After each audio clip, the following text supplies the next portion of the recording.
Marami ang humahanga sa pagbubuwis ng buhay ng mga sundalo para supilin ang Maute Group sa Marawi.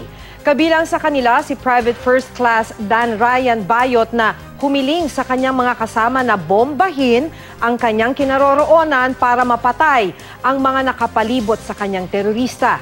Makibalita tayo kay PR Kanghel.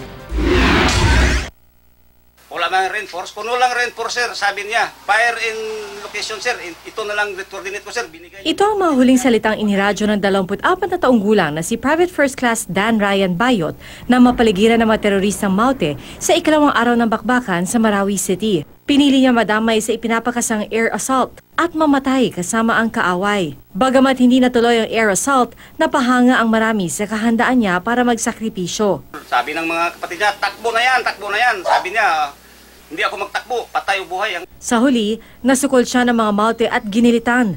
Durog na ang mukha niya na ma-recover matapos ng 5 araw. Alam ko na nga, basta sundalo tayo, mamatay tayo. Pero parang hindi ko matanggap nga siya ang mamatay. Tanggap ko na rin na pagkamatay niya. Kasi, na siya, proud man ako nga, hindi man siya nagpuan sa bakbakan. Ang sakripisyo ni Dan Ryan, inspirasyon ngayon ng nakababatang kapatid. Gusto kong tumulong ka sa akin na magiging sundalo rin ako. Kahit wala na yung kuya ko, gusto kong ipaglaban ang bayan. PR Kanghel, GMA News.